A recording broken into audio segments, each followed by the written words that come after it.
हरे कृष्णा। आप सभी भक्तों का हार्दिक स्वागत है हमारे कार्यक्रम गीता श्लोक स्मरणम में। आज की कक्षा गीता के दूसरे अध्याय के 29वें श्लोक पर आधारित है। आज हम यही श्लोक स्मरण करने का प्रयास करेंगे। कक्षा का संख्या 14वीं कक्षा है कुल मिलाकर आज हमारी। इससे पहले की कक्षाएं आप YouTube पर Geeta online study YouTube channel पर जाकर उनकी रिकॉर्डिंग देख सकते हैं। आरंभ करेंगे मंगलाचरण प्रार्थनाओं से। ओम अज्ञानतिमिरन्धस्य ज्ञानञ्जनशलाकया चक्षुरुन्मीलितं येन तस्मै श्रीगुरवे नमः। श्रीचैतन्यमनोभीष्टं स्थापितं येन भूतले स्वयं रूप कदा मह्यं ददाति स्वपदान्तिकम्। वन्देऽहं श्रीगुरोः श्रीयुतपदकमलं श्रीगुरून् वैष्णवांश्च श्रीरूपं साग्रजातं सहगणरघुनाथान्वितं तं सजीवं साद्वैतं सावधूतं परिजनसहितं कृष्णचैतन्यदेवं श्रीराधाकृष्णपादान् सहगणललिता श्रीविशाखान्वितांश्च। हे कृष्ण करुणा सिंधु दीनबंधो जगत्पते गोपेश गोपिका कांत राधा कांत नमोस्तुते। तप्त कांचन गौरांगी राधे वृंदावनेश्वरी वृषभानुसुते देवी प्रणमामि हरिप्रिये। वाञ्छाकल्पतरुभ्यश्च कृपा सिन्धुभ्य एव च पतितानां पावनेभ्यो वैष्णवेभ्यो नमो नमः।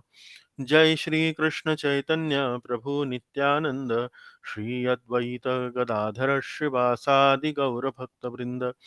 हरे कृष्ण कृष्ण कृष्ण हरे हरे हरे राम राम राम हरे हरे। एक बार फिर आपका सभी का बहुत बहुत स्वागत। हर बार की तरह इस बार भी कक्षा का आरंभ करेंगे कि हम श्लोकों को स्मरण क्यों करें। ये हम इसलिए बार बार करते हैं ताकि हम प्रेरित रहें श्लोकों को स्मरण करने के लिए। तो 10 बिंदु हम इसमें दोहराते हैं।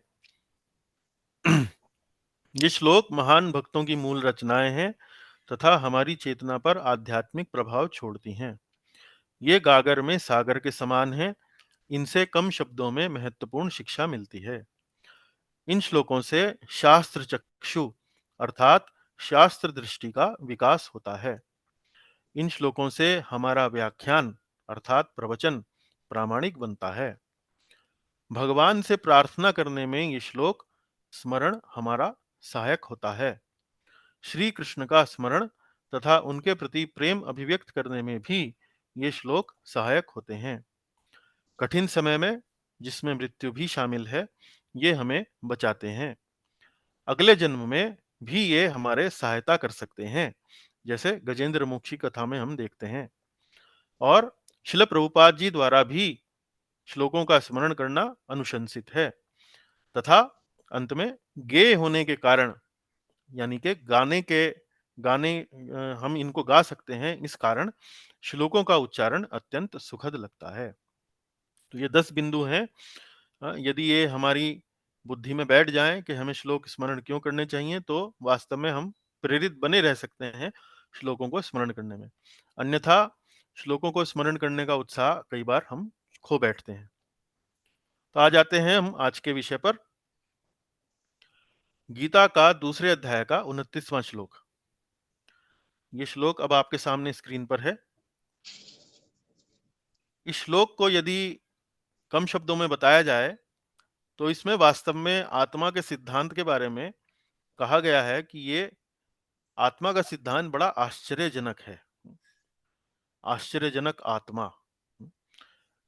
यदि आत्मा के सिद्धांत के बारे में हम चर्चा करते हैं या कहीं सुनते हैं, तो एक बार को हमारे मन में विश्वास नहीं होता है कि वास्तव में ऐसी कोई वस्तु, ऐसा कोई सिद्धांत भी हो सकता है। लेकिन हम भगवान श्री कृष्ण के वचनों के द्वारा श्रीमद् भगवत गीता में लिखे हुए इन श्लोकों के माध्यम से आत्मा के सिद्धांत को समझ सकते हैं।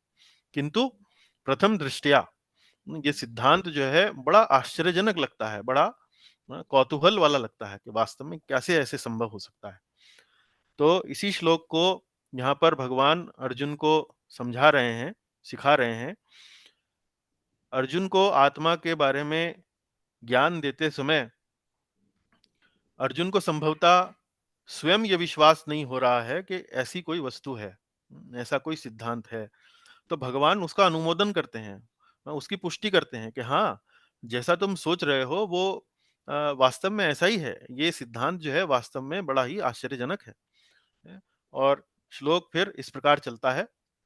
आश्चर्यवत् पश्यति कश्चिदेनम् आश्चर्यवद् वदति तथैव च अन्यः आश्चर्यवच्चैनम् अन्यः शृणोति श्रुत्वाप्येन वेद न चैव कश्चित् श्रुत्वाप्येन वेद न चैव कश्चित्। तो हम हमारे पार्टिसिपेंट से पूछते हैं। आज हम पूछेंगे, किनसे पूछ सकते हैं हम? हम्म, हम्म। चलिए निधि माता जी, ये बताइए कि इसमें ये छंद कौन सा है? त्रिष्टुप। त्रिष्टुप है, बड़ा सुंदर। तो आपने कैसे पहचान करी त्रिष्टुप छंद की? इसमें 11 अक्षर हैं प्रत्येक लाइन में। प्रत्येक पंक्ति में 11 अक्षर हैं। बहुत जी। सुंदर। तो देखिए हम गिन सकते हैं। आ, च, य, व। तो ये 4 अक्षर हो गए। इसमें हम ता को नहीं गिनेंगे, और इसमें श जो है वो भी आधा है, उसको भी नहीं गिनेंगे। तो वो अक्षर नहीं गिनते हैं जो आधे अक्षर होते हैं, उनको नहीं गिनते हैं। इसी प्रकार से पश्यति में 3 हो गए। इसमें आधा श जो है वो नहीं गिना जाएगा। तो प, य और ती। तो 4, माफ कीजिए, हाँ 4, 1 2 3 4 5 6 7। उसके बाद कश्चिदेनम, क, ची, दे और ना। माँ को नहीं गिनेंगे क्योंकि ये आधा है। तो 1 2 3 4, तो 7 और 4 11। तो 11 अक्षर हो गए। तो हम अभी इसको बार बार दोहराएंगे, स्मरण करने का प्रयास करेंगे, मस्तिष्क में बैठाएंगे। तो मैं आग्रह करूंगा, रविंद्र प्रभु जी, आप क्या अभ्यास के लिए तैयार हैं मेरे साथ?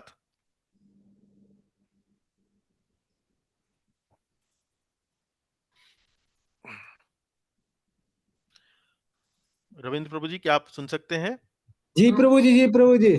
अच्छा, चलिए, तो मैं एक एक पंक्ति दोहराऊंगा, आप मेरे साथ पीछे पीछे दोहरा सकते हैं। जी प्रभु। जी चलिए। आश्चर्यवत् पश्यति कश्चिदेनम्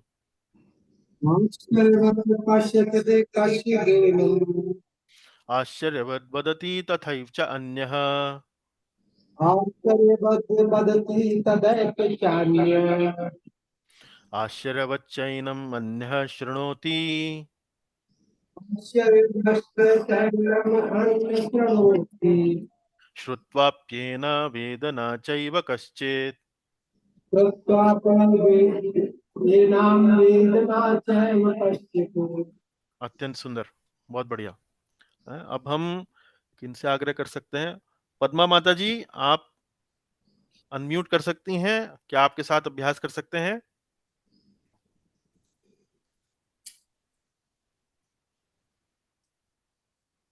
पद्मा माता जी, आप सुन सकती हैं?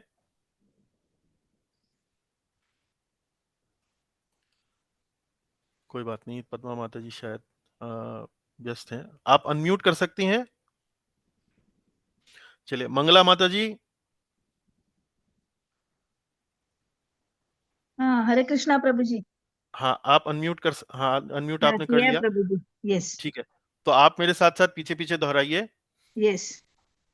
आश्चर्यवत् पश्यति कश्चिदेनम् आश्चर्यवत् पश्यति कश्चिदेनम् आश्चर्यवत् पश्यति कश्चिदेनम् आश्चर्यवत् पश्यति कश्चिदेनम् आश्चर्यवत् पश्यति कश्चिदेनम् आश्चर्यवत् पश्यति कश्चिदेनम् आश्चर्यवद् वदति तथैव च अन्यः आश्चर्यवदति तथैव चान्यः आश्चर्यवद् वदति तथैव च अन्यः आश्चर्यवद् वदति तथैव चान्यः आश्चर्यवद् वदति तथैव च अन्यः।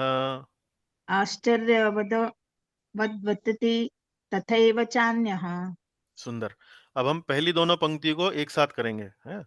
आश्चर्यवत् पश्यति कश्चिदेनम् आश्चर्यवत् पश्यति कश्चिदेनम् आश्चर्यवत् वदति तथैव च अन्यः। आश्चर्यवत् वदति तथैव चान्यः। बहुत सुंदर। हाँ, अब हम तीसरी पंक्ति को 3 बार दोहराएंगे। आश्चर्यवच्चैनम् अन्यः शृणोति। आश्चर्यवच्चैन अन्यमन्यः शृणोति। अन्यः अन्यः अन्यः शृणोति। आश्चर्यवच्चैनम् अन्यः शृणोति। आश्चर्यवच्चैन अन्यः क्या है? अन्यः अन्यमन्यः अन्य शृणोति। अन्यः शृणोति। आश्चर्यवच्चैनम अन्यः शृणोति। आश्चर्यवच्चैनम् अन्यः शृणोति। आश्चर्यवच्चैनम् अन्यः शृणोति। श्रुत्वाप्येनं वेद न चैव कश्चित्। श्रुत्वाप्येनं वेद न चैव कश्चित्। श्रुत्वाप्येनं वेद न चैव कश्चित्। श्रुत्वाप्येनं वेद न चैव कश्चित्। श्रुत्वाप्येनं वेद न चैव कश्चित्। श्रुत्वाप्येनं वेद न चैव कश्चित्। आश्चर्यवच्चैनम् अन्यः शृणोति। आश्चर्यवत् पश्यति कच्चितेन। तीसरी पंक्ति। अच्छा, आश् आश्चर्यवच्चैनमन्यः शृणोति। श्रुत्वाप्येनं वेद न चैव कश्चित्। श्रुत्वाप्येनं वेद न चैव कश्चित्। सुंदर। अब आप स्वयं अपने आप पहली पंक्ति से शुरू कीजिए और हाँ अंतिम प्रभु जी। पंक्ति तक यस उसको यस। दोहराइए। जी। आश्चर्यवत् पश्यति कश्चिनम्। आश्चर्यवत् वदति तथैव चान्यः। आश्चर्यवच्चैन्मन्यः शृणोति। श्रुत्वाप्येनं वेद न चैव कश्चित्। जी, बहुत सुंदर। हाँ, ठीक है। अब हम चलते हैं। निधि माता जी, आप उच्चारण करने के लिए तैयार हैं? जी। जी। चलिए, पहली पंक्ति से आरंभ कीजिए। आपने सुनाई है, क्या आप अपने आप कर सकती हैं? एक बार करके बताएं। जी, कोशिश कर सकते हैं। जी। आश्चर्यवत् पश्यति कश्चिदेनम् आश्चर्यवत् वदति तथैव च अन्यः आश्चर्यवच्चैनम् अन्यः शृणोति श्रुत्वाप्येनं वेद न चैव कश्चित्। अत्यंत सुंदर है। यहाँ पर देखिए, जो तीसरी पंक्ति में आश्चर्यवच्चैनम, ये जो च है, ये आधा उच्चारण होगा। इसको पूरा उच्चारण मत कीजिए। हैं? एक बार पुनः पुनः सुनाइए। आश्चर्यवत् पश्यति कश्चिदेनम् आश्चर्यवत् वदति तथैव च अन्यः आश्चर्य। प्रभु जी कैसे पढ़ेंगे यहाँ? आश्चर्यवच्च। आश्चर्यवच्चैनम् अन्यः शृणोति श्रुत्वाप्येनं वेद न चैव कश्चित्। हाँ जी, बहुत सुंदर। आश्चर्यवच्चैनम, वच्चैनम। हाँ, तो थोड़ा सा च जो है बीच में आधा है, तो उसको आश्चर्यवच्च चैनम ऐसे नहीं पढ़ेंगे। आश्चर्यवच्चैनम। वो एक प्रभा में, वो बीच में छोटा सा च का आभास देते हुए हमें आगे बढ़ना है। तो बहुत जी। सुंदर। अब हम अधिक समय नहीं देंगे, आपने कई बार हमने दोहराया है। अब हम चलेंगे इनमें प्रत्येक शब्द के अर्थ पर। अब आप इसमें देखिए, आश्चर्य करके जो शब्द इसमें आया है वो आप देख सकते हैं 3 बार आया है। तो आश्चर्य शब्द जो है वो तो हम जानते हैं, हिंदी भाषा में भी उपयोग होता है। तो आश्चर्यवत, आश्चर्यवत मतलब आश्चर्य की तरह। एक ये आश्चर्य है, एक ये चमत्कार सा नजर आता है, एक ये बड़ा कौतूहल की वस्तु लगती है। आश्चर्य की तरह, आश्चर्यवत। जैसे हम कई बार बोलते हैं ना, दंडवत। तो दंडवत का क्या अर्थ होता है? कौन बता सकते हैं? दंडवत। प्रणाम। हाँ, दंडवत प्रणाम जो हम बोलते हैं, उसमें दंडवत जो शब्द है उसका क्या अर्थ है? दंड किसको बोलते हैं? डंडा। डंडे को। दंड जी। बोलते हैं डंडे को। एक लाठी है या डंडा है, उसको बोलते हैं दंडवत। वत मतलब, वत का क्या अर्थ होता डंडे है? की प्रहार। तरह। डंडे प्रकार। की तरह। डंडे की तरह प्रणाम करना है। डंडे की तरह प्रणाम करने का अर्थ क्या हुआ? जैसे डंडे को अगर आप जमीन पर लटा दें तो पूरा का पूरा डंडा जो है वो सीधा का सीधा जमीन पर टिक जाता है। ऐसा नहीं है कि डंडा कहीं से मुड़ा होता है, कहीं से तुड़ा होता है, नहीं। तो डंडे की तरह प्रणाम करने का मतलब क्या है कि साष्टांग प्रणाम करना, मतलब पूरा जमीन पर लेट जाना। तो यहाँ वत शब्द का अर्थ है की तरह, आश्चर्यवत, आश्चर्य की तरह है। पश्चिद, पश्यति, पश्यति का अर्थ क्या आता है? संस्कृत का बड़ा प्रचलित शब्द है पश्यति, अर्थात देखना, देखना। देखना। देखना। तो पश्यति देखना, अर्थात यहाँ पर देखता है, आश्चर्य की तरह देखता है। कश्चिद, कश्चिद, कश्चिद मतलब कोई व्यक्ति। ये सामान्य रूप से बात हो रही है, जनरल बात हो रही है। कोई इसे, एनम, एनम शब्द हमने कहा अभी हाल ही में इसका अर्थ समझा। एनम हमने क्या बताया आपको पहले पहले की कक्षाओं में? एनम आत्मा। शब्द आत्मा के लिए प्रयुक्त हुआ है। तो वास्तव में एनम जो है वो एक सर्वनाम है, एक सर्वनाम है। तो अ, इसे, इसे मतलब यहाँ इसे किसको इंगित कर रहे हैं? आत्मा के लिए इंगित हो रहा है। आश्चर्य की तरह देखता है कोई इसे, इसे मतलब अर्थात यहाँ पर आत्मा को। तो ये पहली पंक्ति का अर्थ हुआ। अब दूसरी पंक्ति का अर्थ आप थोड़ा सा अंदाजा लगाइए। आश्चर्यवद वदति तथैव च अन्यः। वदति का अर्थ क्या होता है संस्कृत में? कहता है। कहता है, वर्णन करना। वदन करना यानी कि वर्णन करना या विस्तार से समझाना। वदति मतलब बोलना, उसके बारे में बात करना, उसके बारे में कहना। तो अब दूसरी पंक्ति का आप अर्थ अर्थ लगा सकते हैं। पहली पंक्ति से पहली पंक्ति के आधार पर दूसरी पंक्ति का अर्थ लगा सकते हैं।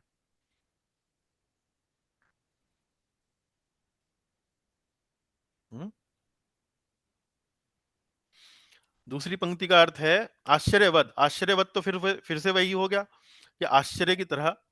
वदति मतलब कहता है। तथैव, तथा, जैसे आपने यथा और तथा आपने कई श्लोकों में पढ़ा है पहले। यथा, यथा मतलब जिस तरह, उस तरह। तो जिस प्रकार, तथैव। चा अन्यः, चा अन्य मतलब और, अन्य लोग। तो पहली पंक्ति में बताया गया है कि आश्चर्य की तरह देखता है कोई इस आत्मा को, और आश्चर्य की तरह वर्णन करता है इस आत्मा के बारे में, जिस प्रकार। तो कोई उसे उसी प्रकार, जिस प्रकार आश्चर्य की तरह देखता है और जिस प्रकार आश्चर्य की तरह वर्णन करता है कोई अन्य। उसके उसके बाद अब तीसरी पंक्ति का अर्थ आप अंदाजा लगा सकते हैं। आश्चर्यवत चैनम अन्यः शृणोति, आश्चर्यवत चैनम अन्यः शृणोति, इसका अर्थ लगा सकते हैं? कोई इसको सुनता है।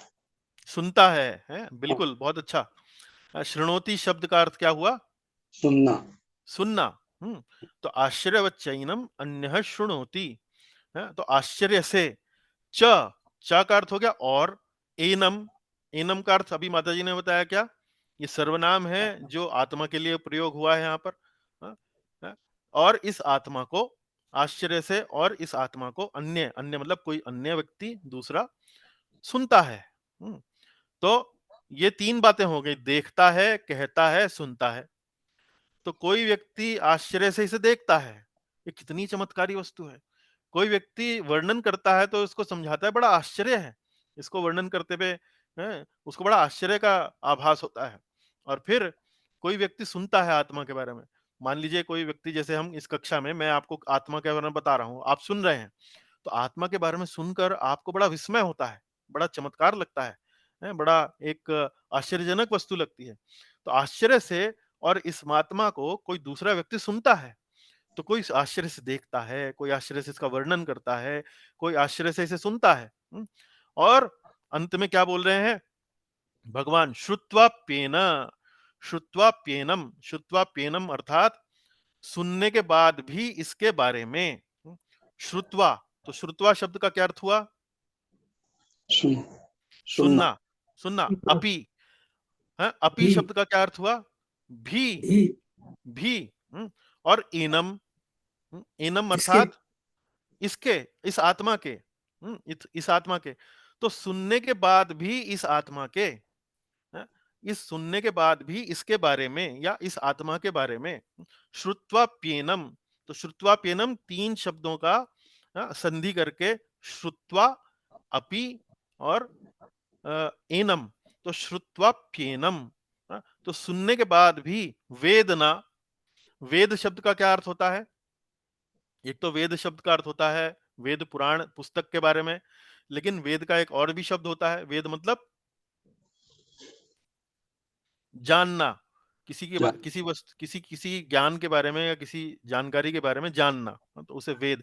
वेदना, वेदना जानता है नहीं, सुनने के बाद भी इसके बारे में जानता है नहीं। च एव, और निश्चित ही, च मतलब और एव मतलब निश्चित रूप से, बिल्कुल भी, कश्चित, कश्चित मतलब कोई व्यक्ति, और कोई व्यक्ति ऐसा होता है कि इसके बारे में कितना ही उसको बता लो, वो जान नहीं पाता है। वो जान नहीं पाता है। सुनने के बाद भी, तो कई आपको ऐसे इस श्रेणी के लोग मिलेंगे कि जिनको आप इतना प्रवचन दे लीजिए, कितना ही समझा लीजिए, कितनी ही पुस्तक पढ़ा लीजिए, कितना ही गीता का ज्ञान उन्हें समझा लीजिए, उनके मस्तिष्क पर कोई असर नहीं होता है। श्रुत्वाप्येनम वेदना चैव कश्चित, सुनने के बाद भी। तो कोई देखता है आश्चर्य से, कोई वर्णन करता है आश्चर्य से, कोई श्रवण करता है आश्चर्य से, लेकिन कुछ ऐसे हैं जो श्रवण करने के बाद भी वो उनके ऊपर कोई प्रभाव नहीं पड़ता है। तो जैसे आपने इसके बारे में हिंदी में एक मुहावरा है, जो अंतिम जो चौथी पंक्ति है, इसके बारे में एक हिंदी में मुहावरा है, बता सकते हैं, अंदाजा लगा सकते हैं कौन सा मुहावरा है वो?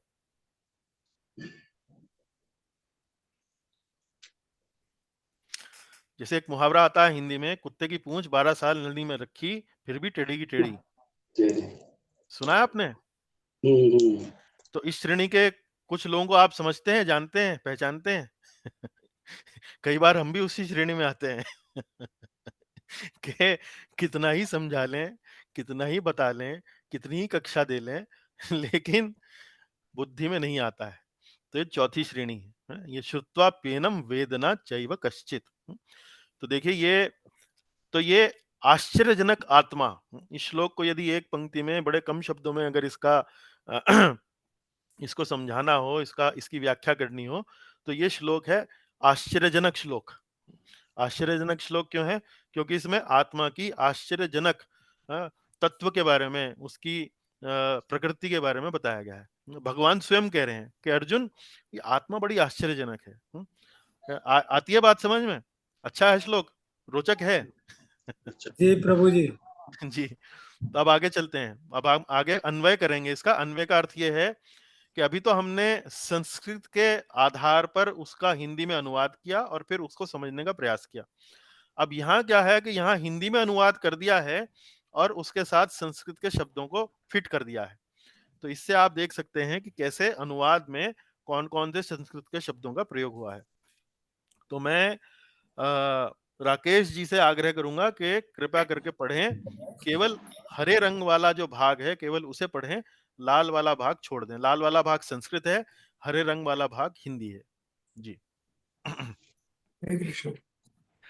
कोई कोई इस आत्मा को आश्चर्य पूर्वक दर्शन करता है, उसी प्रकार अन्य कोई इस आत्मा को आश्चर्य पूर्वक वर्णन करता है, और अन्य व्यक्ति इसको विस्मित होकर श्रवण करता है। कोई कोई सुनकर भी इस आत्मा को नहीं जान पाता। देखिए बिल्कुल स्पष्ट है। जो इसका अर्थ है, संस्कृत के साथ हमने यहाँ सब चीज लगा दी है और उसके साथ अनुवाद किया गया है, तो बिल्कुल स्पष्ट हो जाता है कि वास्तव में क्या इसका अनुवाद है और संस्कृत का अनुवाद कैसे यहाँ पहुंचा है, इस कैसे हम यहाँ इस निष्कर्ष पर पहुंचे, इस अनुवाद पर है। तो अब हम थोड़ा सा चर्चा करेंगे, थोड़ी सी चर्चा करेंगे इसके बारे में, इस श्लोक के बारे में। इसका संदर्भ समझेंगे क्या है। तो संदर्भ में हम थोड़ा सा श्लोक जो हमने अभी अभी सीखा है उसमें थोड़ा सा और अ, इसका जो भूमिका है, इसका जो अर्थ निकलता है, इसका जो तात्पर्य है, उस पर थोड़ा प्रकाश डालते हैं, ताकि श्लोक को स्मरण करने में न केवल संस्कृत हमारे भीतर हमारे प्रवेश करे, बल्कि उसका जो गहरा अर्थ है, उसका जो संदर्भ है, उसको भी यदि हम समझते हैं तो श्लोक को स्मरण करना, श्लोक को किसी को समझाना बड़ा ही सरल हो जाता है। तो संदर्भ देखिए, 3 बातें इसमें मुख्य रूप से बताई गई हैं। आत्मा के बारे में देखना है कि कोई आश्चर्य से इस आत्मा को देखता है। इसको कैसे समझ सकते हैं?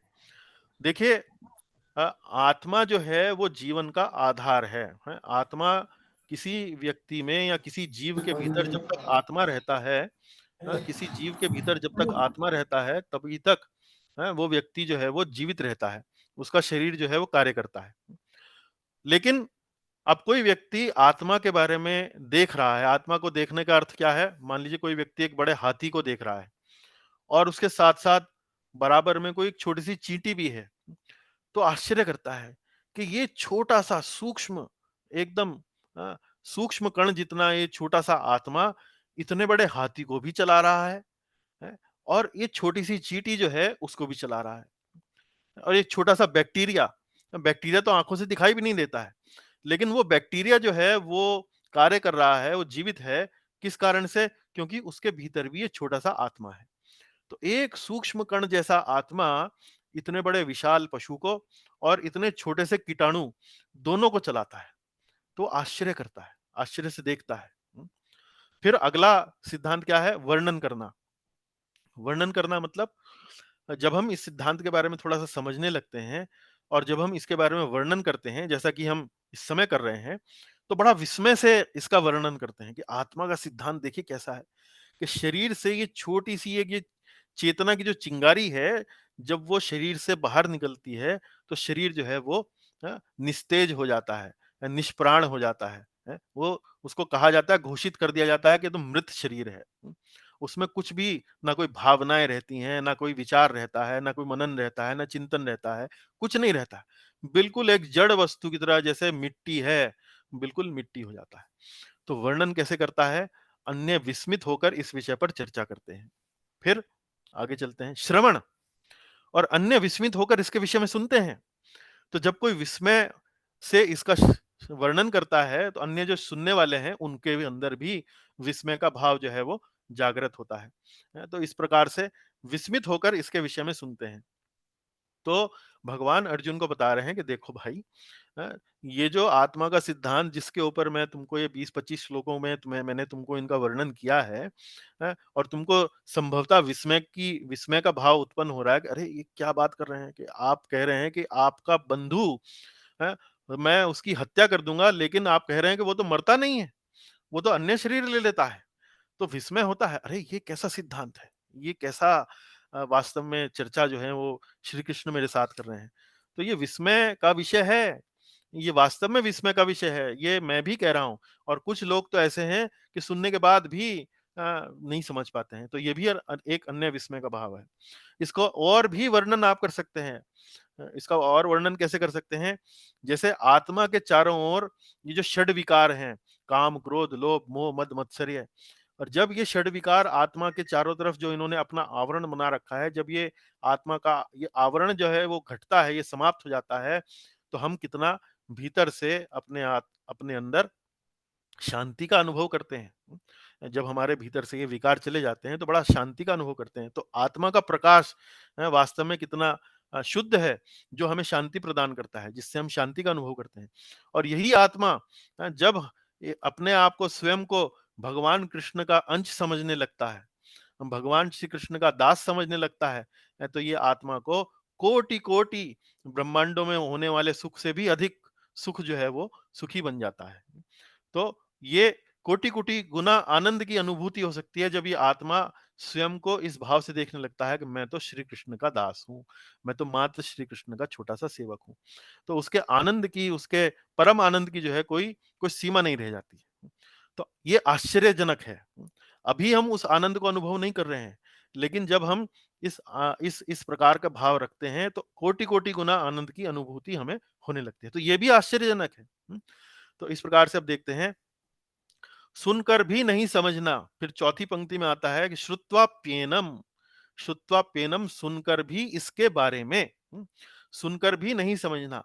आत्मज्ञान के लिए पूर्व जन्मों में प्रचुर तपस्या की आवश्यकता होती है। तो कौन से ऐसे व्यक्ति हैं जो नहीं समझ पाते हैं? वास्तव में आध्यात्मिक ज्ञान उसी व्यक्ति को समझ में आता है जिसका पूर्व जन्म में कोई ना कोई भक्ति से, किसी ना किसी आध्यात्मिक प्रक्रिया से कोई ना कोई रिश्ता रहा हो, कोई ना कोई संबंध रहा हो। है? वही व्यक्ति वास्तव में इस जन्म में आध्यात्मिक ज्ञान की महत्व को, आध्यात्मिक ज्ञान की इंपॉर्टेंस को वो व्यक्ति समझ पाता है। तो जो व्यक्ति श्रुत्वाप्येनम वेद न चैव कश्चित, तो जो व्यक्ति सुनने के बाद भी इसके बारे में नहीं समझ पाते हैं, वास्तव में उनका अभी समय नहीं आया है। आत्मज्ञान के लिए वास्तव में पूर्व जन्मों में प्रचुर तपस्या की आवश्यकता होती है। यदि वो तपस्या किसी व्यक्ति ने नहीं की है, तो उसे आत्म तत्व के बारे में आप कितना ही समझा लीजिए, वो नहीं समझ पाते। मेरे को भी अपने व्यक्तिगत जीवन में ऐसे बहुत सारे अनुभव होते हैं, जब मैं अन्य लोगों को आत्मा के, शरीर के सिद्धांत के बारे में जब समझाने का प्रयास करता हूं, तो वो कुछ देर तो सुनते हैं, लेकिन 2-4-5 मिनट सुनने के बाद वो विषय बदल देते हैं। उनको चाहे आप कितना ही सुंदर तर्क दे लीजिए, कितना ही सुंदर लॉजिक दे लीजिए, वो नहीं समझ पाते हैं। तो हमें ऐसे लोगों से घृणा नहीं करनी है, हमें ऐसे लोगों को हीन भावना से नहीं देखना है, बस ये समझना है कि अभी भगवान की व्यवस्था ऐसी है कि अभी उनका समय नहीं आया है इस ज्ञान को प्राप्त करने के लिए। तो ये देखिए, ये इसका संदर्भ है, देखना, वर्णन करना और सुनना। और चौथी पंक्ति क्या है? श्रुत्वाप्येनम वेदना चैव कश्चित। सुनने के बाद भी कुछ फर्क नहीं पड़ता है, चिकना घड़ा चिकना का चिकना ही रहता है। ये थोड़ा सा परिहास के भाव से मैं बोल रहा हूँ, लेकिन कोई किसी के बारे में कोई टिप्पणी वैसे नहीं करने का प्रयास कर रहा हूँ। तो आप देखिए, संदर्भ समझने के बाद फिर हम अंततः वही कुछ पंक्तियां दोहराते हैं। श्लोक स्मरण में कुछ बिंदु जो हमारे सहायक हो सकते हैं। सबसे पहले छंद को पहचाने, जैसे आपने पहचाना कि ये त्रिष्टुप छंद है, तो त्रिष्टुप छंद को गाने के लिए एक विशेष लय होती है, विशेष एक गायन की शैली होती है, उस तरह से गाया जाता है। उचित लय में फिर उसका गायन करें। जब आप छंद पहचान लेते हैं तो उचित लय में गायन कर सकते हैं। शब्दों के अर्थों पर ध्यान दें, उनको अपने मस्तिष्क में बैठाएं। एक एक करके पंक्तियां स्मरण करें, बार बार दोहराएं। जैसे हमने आरंभ में किया, एक एक पंक्ति को 3-3 बार दोहराया, फिर 2 पंक्तियों को एक बार दोहराया, इस प्रकार से श्लोक के संदर्भ को जाने और श्लोक स्मरण को अपनी दैनिक पूजा अर्चना का एक भाग बनाएं। तो दैनिक पूजा अर्चना अर्थात जब भी आप अपनी पूजा अर्चना करते हैं, उसके बाद कोई ना कोई 1 श्लोक 2 श्लोक उसको बार बार दोहराएं। जैसे हमने आपको बताया कि उसके शब्दों पर ध्यान दें, उसको, उसके अर्थ को अपने मस्तिष्क में बिठाएं। तो ऐसे यदि आप करते हैं, तो श्लोक जो है वास्तव में आपका हो जाएगा। जैसे किसी व्यक्ति के साथ यदि आपको दोस्ती करनी है, तो बार बार आप उस व्यक्ति के पास जाएं, बार बार आप उसकी बारे में चर्चा करें, उसके बारे में जानें। तो जितना अधिक आप किसी व्यक्ति का संग करते हैं, उस व्यक्ति पर ध्यान देते हैं, तो व्यक्ति आपका मित्र बन जाता है। तो इसी तरह से श्लोक भी लोगों की तरह या व्यक्तियों की तरह होते हैं। जितना अधिक आप इन पर अपना ध्यान देंगे, वो आपके बन जाएंगे। तो अंततः करने के बाद अब हम आते हैं हमारे इस अंतिम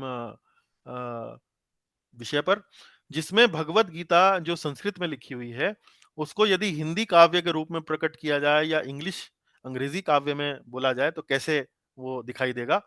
तो ऐसा ही 2 पुस्तकें जो हमारे पास हैं, उनमें देखिए, गीता सुगीता नामक पुस्तक में इसी श्लोक का वर्णन कैसे किया है। को देखे आश्चर्यवश, को आश्चर्य बताए, को आश्चर्यवश श्रवण करी, को समझ न पाए। को देखे आश्चर्यवश, को आश्चर्य बताए, को आश्चर्यवश श्रवण करी, को समझ ना पाए। तो कितना सुंदरता लगती है कविता के रूप में, और विशेष रूप से जब हिंदी, जो कि हमारी मातृभाषा है बहुत से लोगों की, तो वो यदि इस भाषा में इसका वर्णन करते हैं, तो बड़ा आनंद देने वाला लगता है। फिर अंग्रेजी में सुनते हैं। अंग्रेजी में, hearing of the soul amazes some who learn of it, others even hearing cannot understand a bit, others even hearing cannot understand a bit। तो ये भी एक अन्य पुस्तक है, Bhagavad Gita the song divine, उसमें इस श्लोक का अंग्रेजी में इस प्रकार से काव्यांतरण किया गया है। तो इसी के साथ हमारी आज की कक्षा को हम विश्राम देंगे। गीता के 108 महत्वपूर्ण श्लोकों की सूची यहाँ पर आप देख सकते हैं इन स्लाइड्स में। और अंततः श्रीमद् भगवत गीता की जय, शिला प्रभुपाद जी की जय। प्रश्न टिप्पणी यदि कोई है तो उसका हम स्वागत करते हैं। 1-2 प्रश्न हम उस पर चर्चा कर सकते हैं। आप बताइए, आपको कक्षा आनंद वाली लगी? आपको समझ में आई? श्लोक कैसा लगा? आनंद वाला लगा? अच्छा लगा। जी। कोई प्रश्न है आपका, कोई जिज्ञासा? चलिए, यदि कोई प्रश्न नहीं है, कोई जिज्ञासा नहीं है, तो इस श्लोक को याद करने का प्रयास कीजिए, स्मरण करने का प्रयास कीजिए, और अगली बार अगले शनिवार 9:30 बजे एक बार फिर आपके सामने प्रस्तुत होंगे अगले श्लोक के साथ। तब तक के लिए बहुत बहुत धन्यवाद। दूसरी पंक्ति में 12 अक्षर थे, कुछ ऐसा ख्याल है। मैं देखता हूँ। हाँ जी, बताइए कैसे 12 हैं? आ, एक, अश्च 2, या 3, व 4, व कौन 5। सी पंक्ति की बात कर रहे हैं आप? दूसरी? सेकंड दूसरी। आश्चर्यवत, आश्चर्यवत। जी तो पहले जी, पहले शब्द में 4 हो गए, 4 हो गए, फिर 3 हो गए, फिर 3 हो गए, फिर 3 हो गए। फिर 3 हो गए, फिर 2 हो गए। नहीं, ये 4 3 7 3 10। 1 2 3 4 5 ठीक 6 कह रहे 7 हो। 8 9 10 11 12। 12 ही हो हाँ। गए, 12 हो गए, 12 हो गए ना मैं इसमें। हाँ 12 हो गए। एक मिनट रुकिए। पहला 2 3 4 5 6 7 8 9 10 11। ये वाद दे के आश्चर्यवत। साथ ही है क्या? तो भी ये ये माना तय जाएगा। गुरुजी आधा माना जाएगा। हाँ, एक मिनट रुकिए। एक्चुअली क्या है, ये जो आ है ना यहाँ पर, ये जो आ है यहाँ पर, ये वास्तव में यहाँ पर माँ में जुड़ता है। चलिए मैं एक बार इस पर विचार कर लेता हूँ, फिर अगली कक्षा में मैं इसको समझाने का प्रयास करूंगा। पहले मैं खुद समझ लूं एक बार। आपका आपका पॉइंट बिंदु अच्छा है। ठीक है, ठीक है प्रभु जी, धन्यवाद। चलिए धन्यवाद। हरे कृष्ण। हरे कृष्ण प्रभु जी। हरे कृष्ण। हरे कृष्णा प्रभु जी। हरे कृष्ण प्रभु जी। हरे कृष्णा धन्यवाद। हरे प्रभु जी। कृष्णा प्रभु जी। हरे कृष्णा, हरे कृष्ण। जय श्री राधे कृष्णा गुरु जी। जय श्री राधे कृष्ण माता जी।